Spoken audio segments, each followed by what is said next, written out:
Hello, everybody. Welcome to the 2020 Candidates Forum for Sanford and Other Races.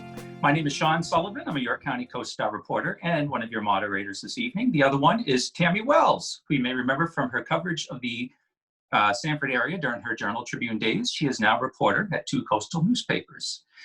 This segment is going to be dedicated to the House District races for the legislature. House District 4, in which Democratic incumbent Patty Hymanson is facing Republican challenger John Lafayette II.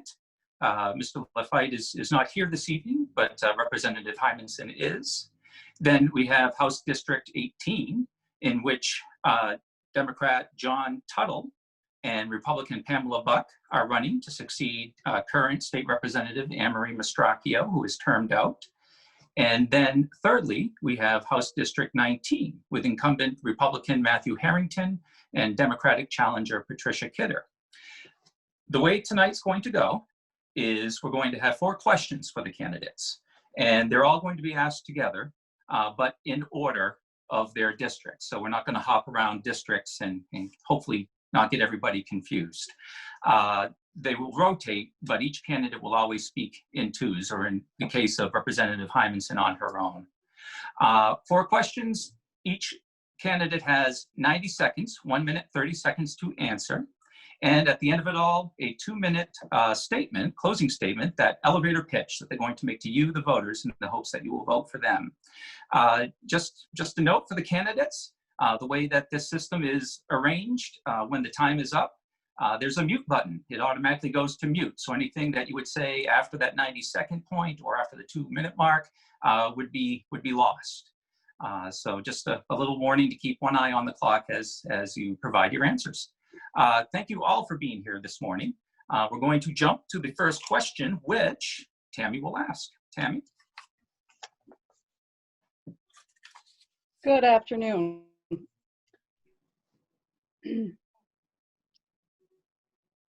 Many voters are unaffiliated with a political party. As a member of your party, how committed are you to voting on legislation that you believe is in the best interests of all your constituents, regardless of how others in your party might urge you to vote? And we'll start with Ms. Hymanson. They're muted. Myself. Okay, am I on? You are. All right, great. Thank you. It's a pleasure to be here. And now I'm aware of how things that always happened before, when you take them away, it just feels strange. So I'm missing the old format of being around people for a lot of different reasons. But thank you for inviting me here. So this is really about bipartisanship, or working with people. And I'm running for my 4th term. I have many different relationships, and people who are unenrolled are part of those relationships in the House. They're the independents in the House. And there are also people who are 50% of my district are unenrolled.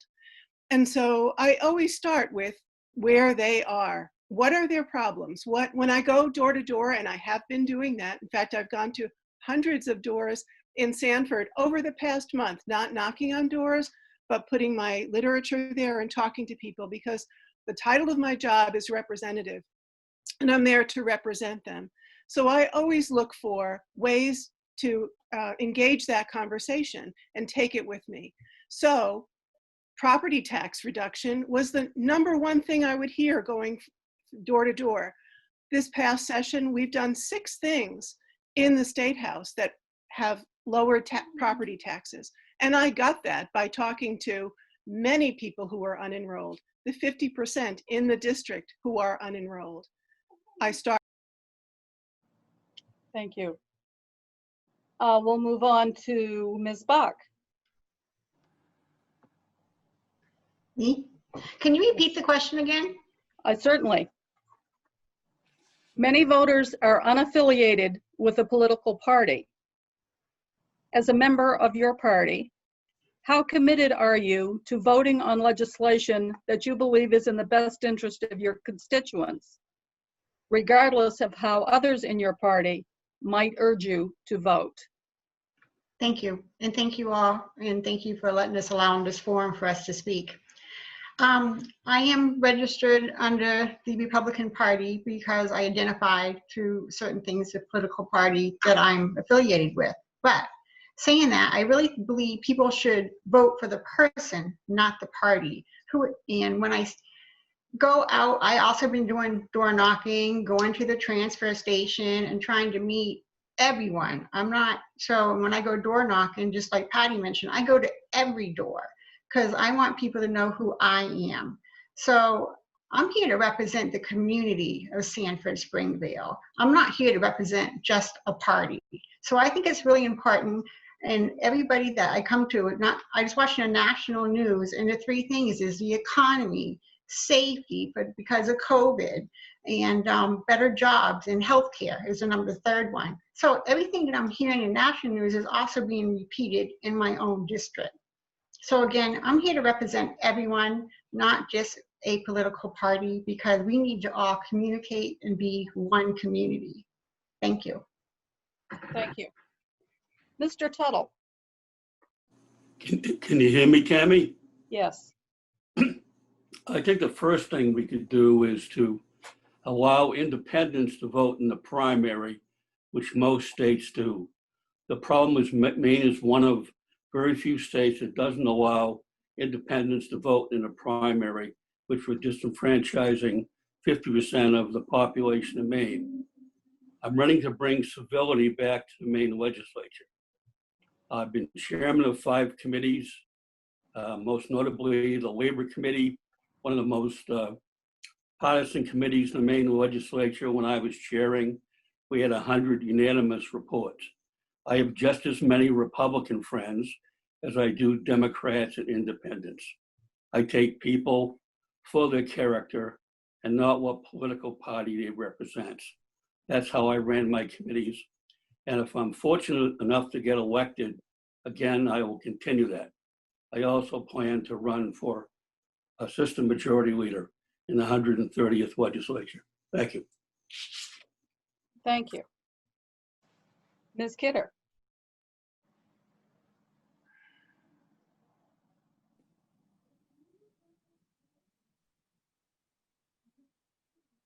Ms. Kidder, there. Yes. Could you repeat the question again? Certainly. Please, many voters are unaffiliated with a political party. As a member of your party, how committed are you to voting on legislation that you believe is in the best interest of all of your constituents, regardless of how others in your party might urge you to vote? Thank you.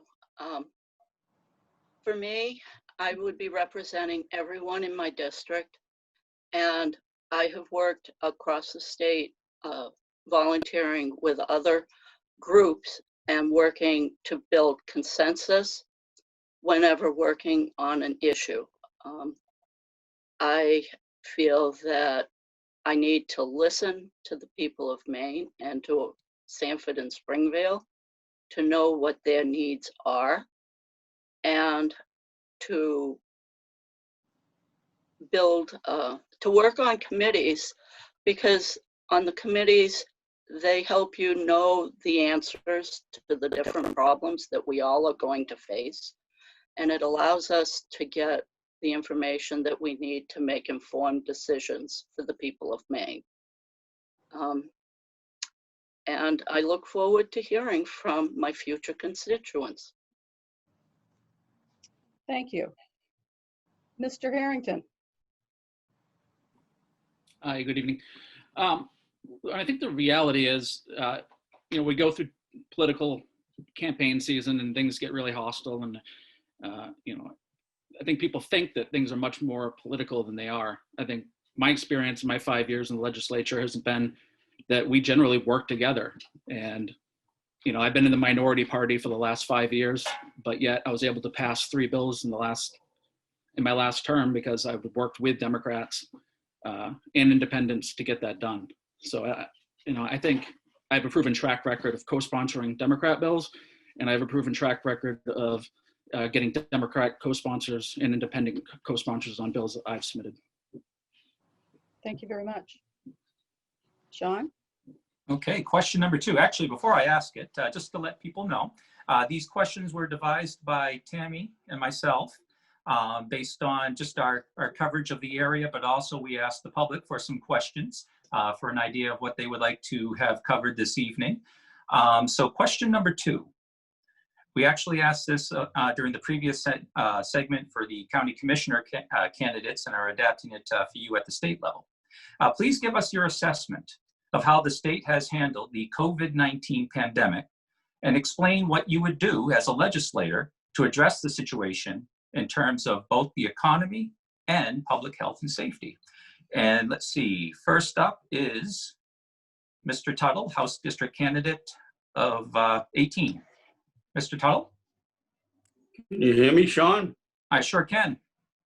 Yeah, I think I answered a lot of that question in the survey for your paper, but I think that I would give Governor Mills a lot of credit and the legislature in doing the right thing for COVID. As most of you know, I was an emergency medical technician for 42 years and very cognizant of need for health. I know that when I was a medic and a company a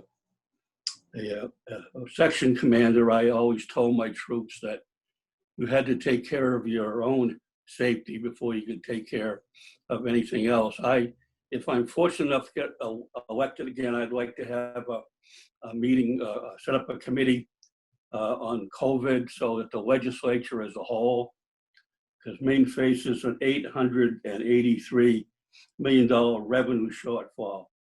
And I think because of the ongoing pandemic, I have a master's degree in public administration and finance that I think that could be used to help us in that situation. I've been through a number of financial crises in my years in Augusta. One in 1991 that wasn't done well because neither party wanted to work with each other. And I think one in 2008 with the Great Recession where both political parties worked together. I would hope that my leadership could bring folks back together, particularly if I get a leadership position to get both parties working back together. Thank you. Okay, thank you, Mr. Tuttle. Next up, Ms. Buck. Well, I always watched, there's more to learn. So I try to do what I can where I'm in my position. I'm not into legislation as of yet. So I always watch the CDC live streams, which are every Tuesday, and we just had the one September 29th. And as of now, unfortunately, we've had 142 deaths in Maine, and the national average is about 200,000 deaths in the United States. But one thing that's really good about the state of Maine, on the average, Maine has less than 1 per 100,000, and the national rate is 9. I don't want to give statistics, but Maine's doing a great job. So we're way below national average. And we've had more tests than the national average as well. So I think the importance of, you mentioned economy and health. For health, I think we're doing everything possible that we can. My concern is the economy. How long can we continue? I understand as of September 21st, Governor Mills did the second phase of the Maine Economy Recovery Grant. And the first one was put out before that, and I believe it was in June. But I'm just concerned about the economy. Talking to the people in the area, businesses are closed, and if businesses that are open don't have employees due to employees don't want to go back to work. So the economy is one that I want to work on. Thank you. Thank you very much. And again, that was Mr. Tuttle and Ms. Buck, candidates for House District 18. Moving on now to House District 19. First up is Patricia Kidder. Ms. Kidder. I feel that the governor has done a good job listening to the medical experts and other people that gave her very good advice.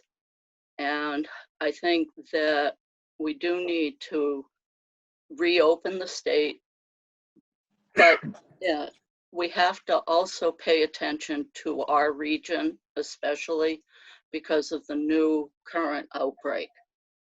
and that in Sanford and Springvale, things are probably going to be different than they could be in Aroostook County and other areas of the state. And we really have to listen to the experts, because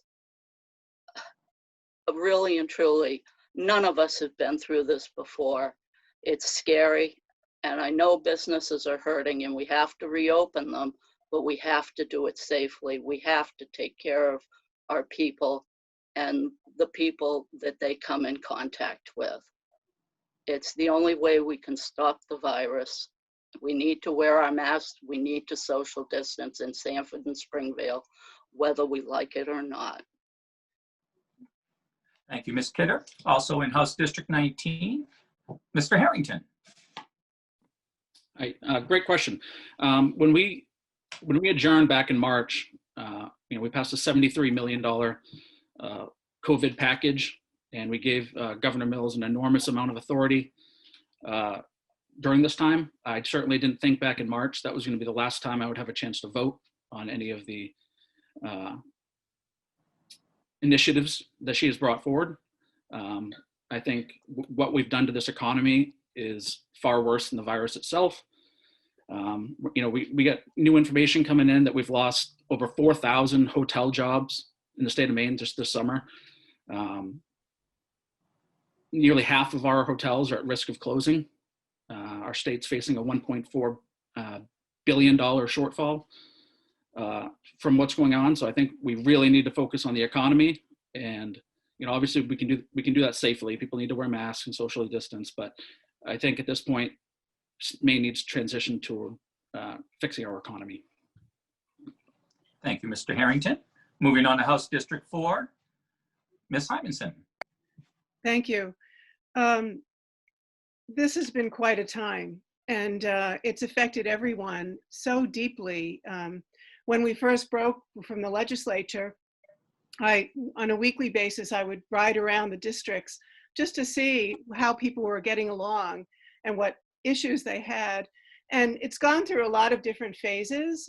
So we were lucky that manufacturing and construction were not closed down. And so that was a vibrant part of our economy, and that has continued. The Portsmouth Navy Shipyard has stayed open, Bath Iron Works has stayed open. And those in the beginning, I was getting calls from people in construction saying, I'm afraid. I go home and my family, I don't know what to do. So there were calls at that point about construction and manufacturing that we've worked through. So I've seen the different phases. My district is South Sanford, Ogunquit, York, and Wells. And those are territories that have deep tourism. So I've been working with a lot of the hotel owners and the business owners. I'm proud to say there'll be a letter to the editor from the owner of the Stage Neck Inn, who I've been helping, and who's appreciated my help. So I would like to be on the Appropriations Committee as two terms as the chair of Health and Human Services. I know that budget well. Thank you very much. Can you believe we're at question 3?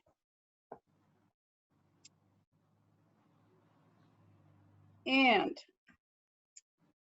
this is a lot to pack in a minute and 30 seconds, folks. Given the economic shortfalls created by the pandemic, how would you approach budgeting in the next biennium? What would be the priorities that you would protect? What would be the areas where you would advocate cuts? And we're going to start with House District 19 and Mr. Harrington. I think what we need to do is focus on businesses and reducing taxes. I think we have to focus on the most vulnerable right now. So we got to prioritize when it comes to funding. In the last biennial budget, they passed Medicaid expansion.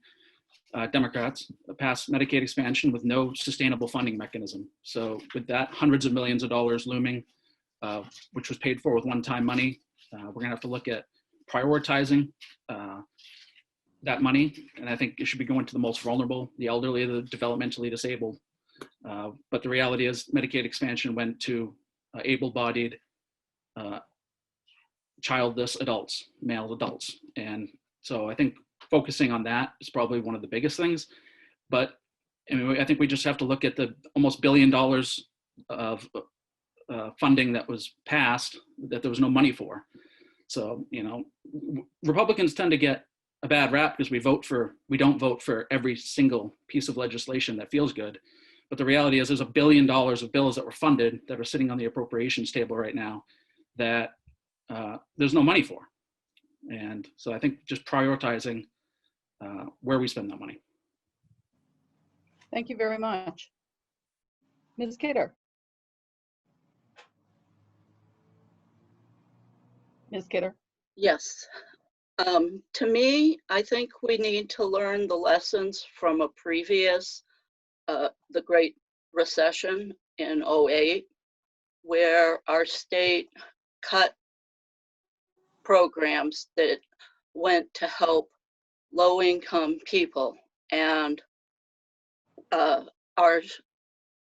there's a report out from the Centers for Economic Development, and according to their report, the states around us that instead of cutting services and cutting budgets, they increased their revenue by increasing taxes on the most wealthiest people and the most profitable corporations, that their states all rebounded much quicker than the ones that just cut services to people who needed it the most. I think that we should really learn from that Great Recession that happened 12 years ago, that Maine has really had a very hard time recuperating from. And I just think that cutting services to our most vulnerable people is not the way to do this. We can't. Thank you very much. We'll go to House District 4, Ms. Hymanson. Thank you. We're going to have to increase revenues and belt tighten at the same time. And that'll be a real challenge, which is why I would like to be on the Appropriations Committee, having dealt with the HHS budget for the last 6 years, the largest budget in state government. So my focus would be on working class Mainers, small business owners, and the most vulnerable people. I'm glad that we expanded Medicaid, because that's a place where people who have lost their jobs can go for health insurance. So that's been a real great safety net, and the federal government pays 90% on the expansion population of those costs. I know the federal, money is also our money. I know that, but it does come from a different pool of money. I think we need to look hard at corporate tax breaks. We have a few out there that deserve looking at, and that might bring us in some more revenue. I'm not an increased tax person, so I'll be very cautious about that. I think that we're just going to have to look at every corner that we can in order to keep a balanced budget, because remember that Maine has to have a balanced budget. Right now, we are in really good shape, I have to say, until the next budget gets made, because we've been fiscally responsible. We have a full rainy day fund. We haven't spent a cent of our rainy day fund. Thank you very much. Ms. Buck. Can you repeat the question one more time, please? Sure. Given the economic shortfalls created by the pandemic, how would you approach budgeting in the next biennium? What would be the priorities that you would protect? What would be the areas where you would advocate cuts? Okay. Thank you very much. Well, I work full time, and I'm still in the working community, and I'm seeing different things happen, such as we have people that are working, trying to keep their jobs and trying to figure out how to take care of family when the school is not in session. So they're trying to say, do I lose my job to go home to take care of my child. So we have issues with people in employment.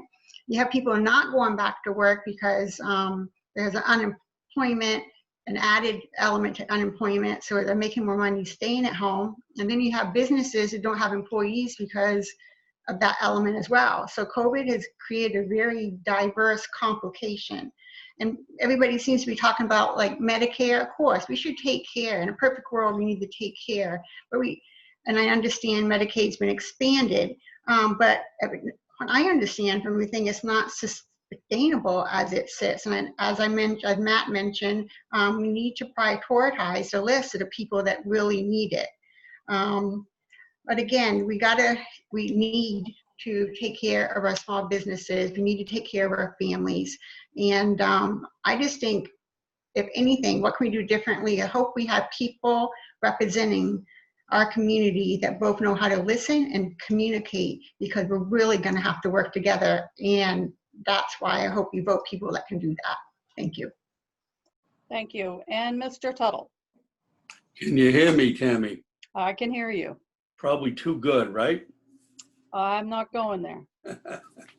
Well, anyway, I think getting back to having both parties work together is the first essential key in solving this. I've been involved with the process before. I just received a report on the recovery of the pandemic, and it did an analysis of states and how in the Great Recession, the ones that were successful and the ones that weren't. It said the public sector jobs and spending slow the pace of job losses during a recession and make for a speedier recovery. It says every dollar of state spending cut during a financial recession, 1.41 out of the economy was most often the loss to the private sector. It said that state spending prevents runaway inequity that can be worsened during a recession.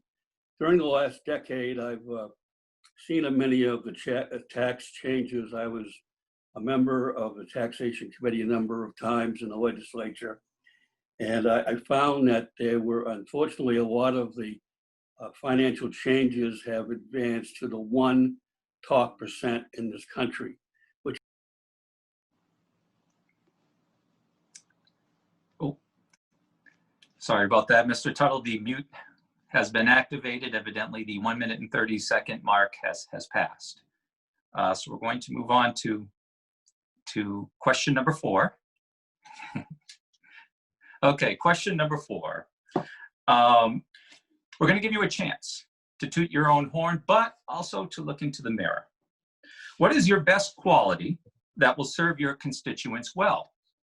What is one quality about yourself that you need to improve in order to more effectively serve your district? And first up, we're going to House District 4 with Ms. Hymanson.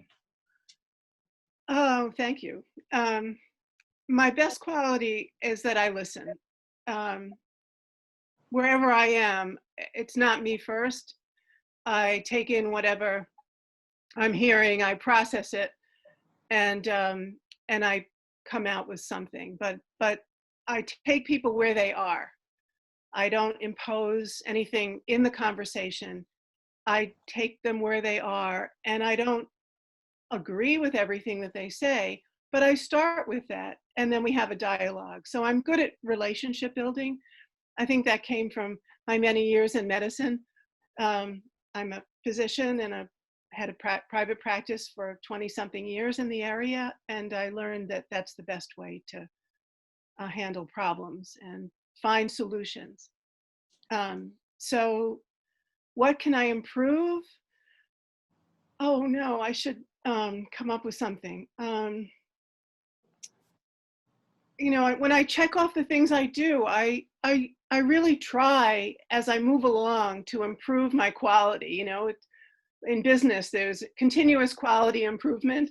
So I look for things that I need to do better, and then I try to improve them. I don't know, maybe I'd ask Matt, who's a Republican, who's worked with me for a long time, what it is I need to improve. But I really try to I wish I could come up with something. Okay. All right. Well, thank you for trying. We're going to scoot over next to House District 18. And Mr. Tuttle, we're back to you.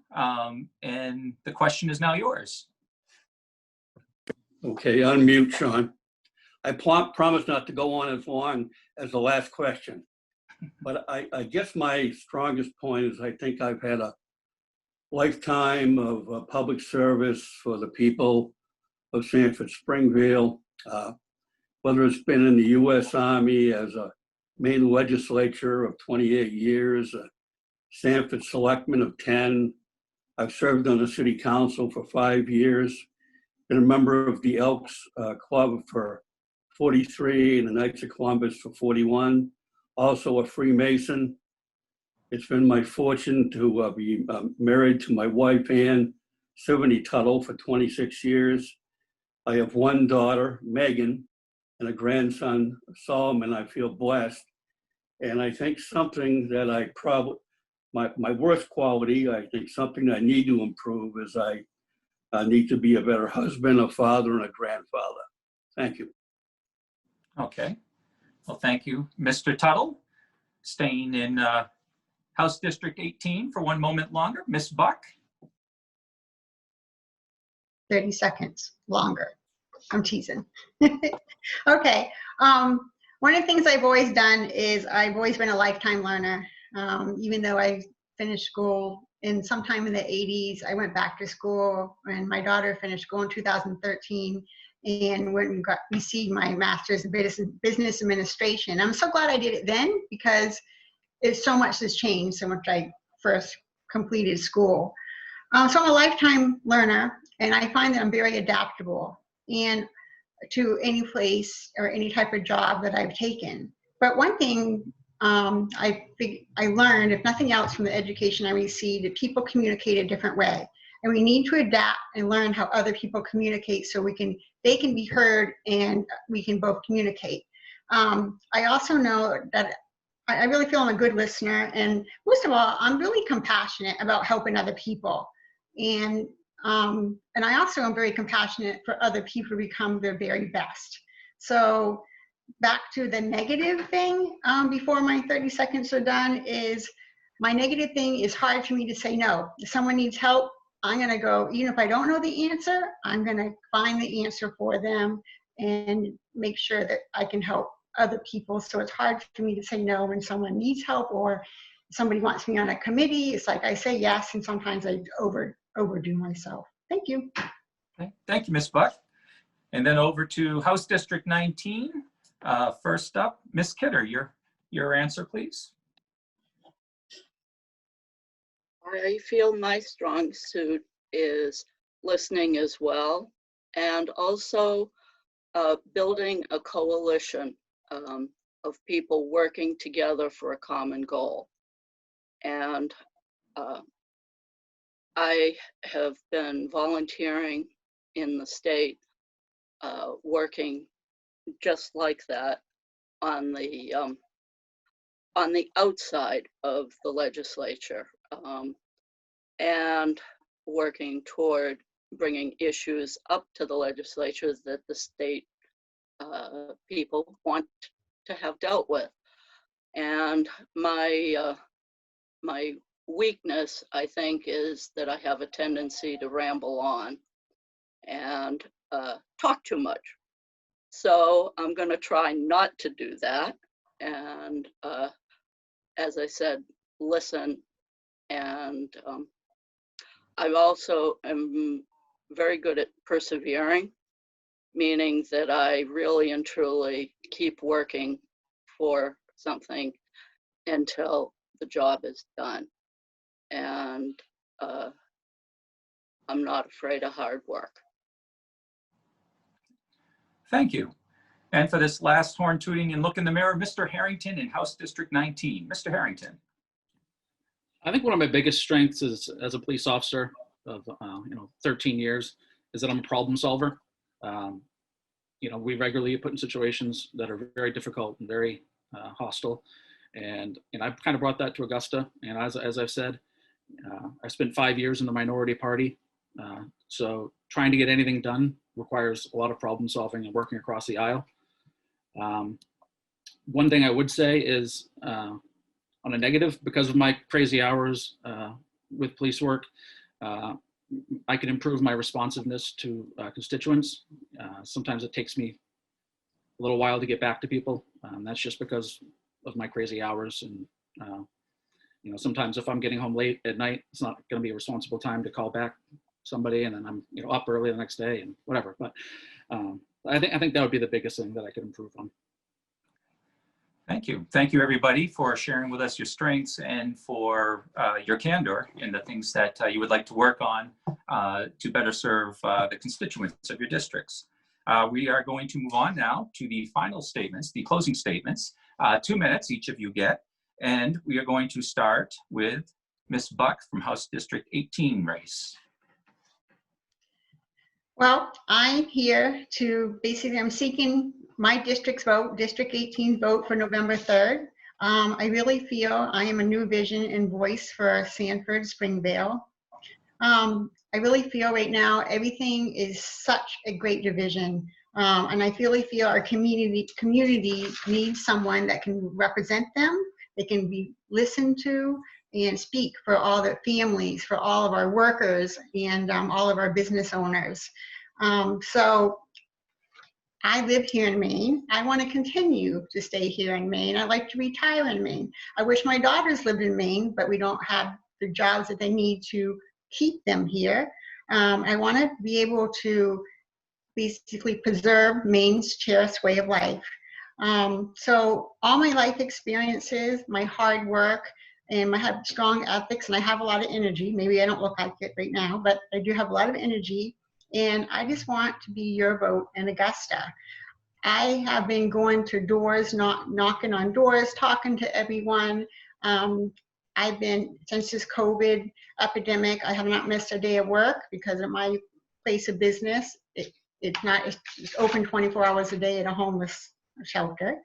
And I just think I bring a lot of good values. I've been educated in Maine. I've been married for 33 years. I've lived all over the state of Maine. So when people ask me, where do you live? I usually say, well, I come from everywhere, but I lived in Caribou and for 13 years, and now I've been in Sanford for 8.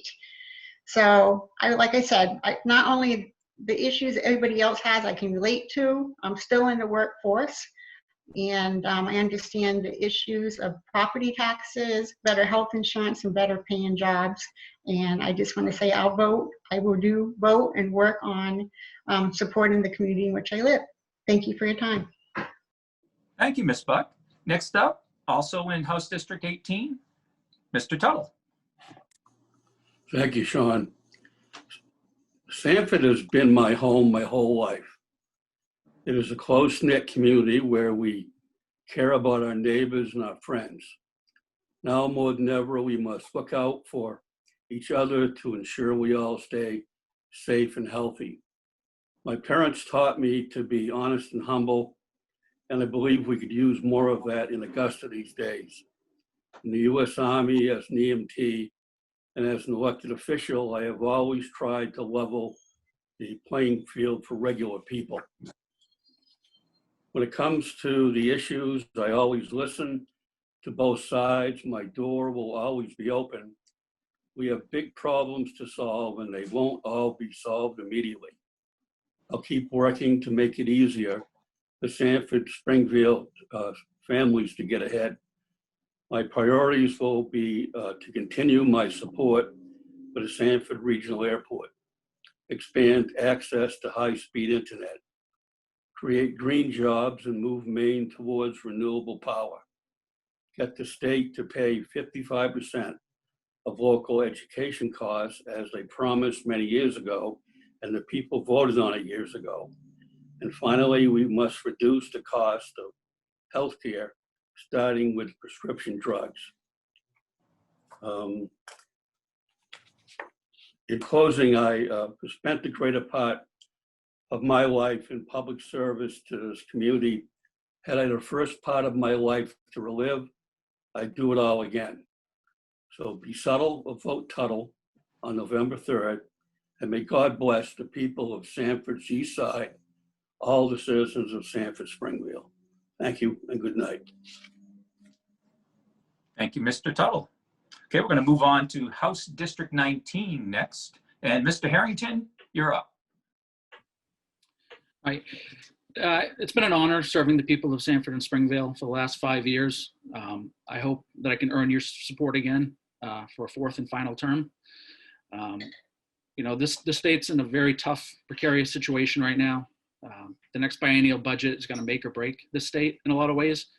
So we're going to need someone who's business-minded and who will prioritize spending. You know, as I said, you know, with over $1 billion on the appropriations table right now, there's a lot of people in Augusta that have a hard time prioritizing. You know, if we don't prioritize spending the right way, we're definitely going to be in a situation where, you know, revenue sharing could potentially get cut. You know, education funding, and these should be two big major priorities without raising taxes on Mainers. Healthcare is a very important issue that we need to work on. While it may have sounded like I didn't support Medicaid expansion, my biggest issue with Medicaid expansion is that there was no sustainable funding mechanism. And I think we need to work toward more free market solutions, get rid of surprise medical billing, you know, price transparency on procedures. And as I said, I've been a police officer for 13 years. I've been a problem solver my whole life. And I think that's what we need in Augusta now more than ever.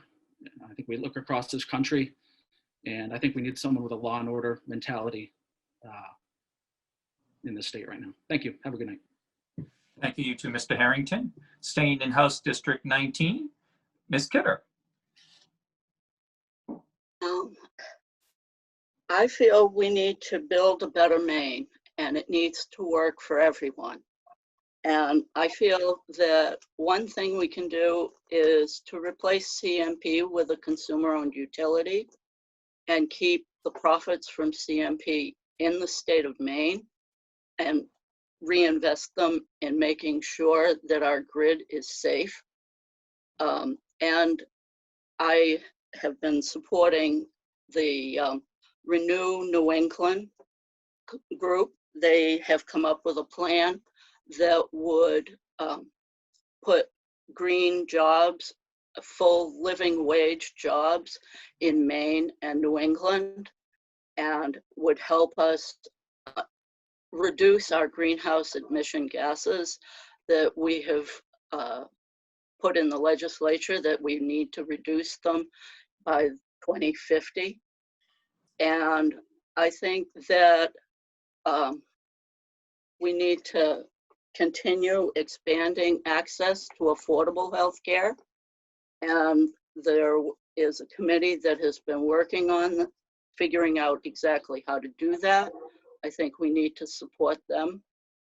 And I think that we also need to make sure that revenue sharing with the town stays, and that the state helps fund our schools at the 55% that was legislated years ago.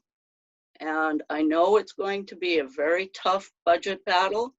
And I know that we're going to have to find places where we can cut spending, but we're also going to have to raise revenues somewhere and somehow, and do it creatively together, but not on the backs of the middle class. Thank you, Ms. Kidder.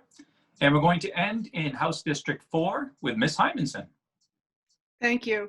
I have been honored to be the state representative for District 4 for this, what I'm running for, my final term, because we have term limits here in Maine.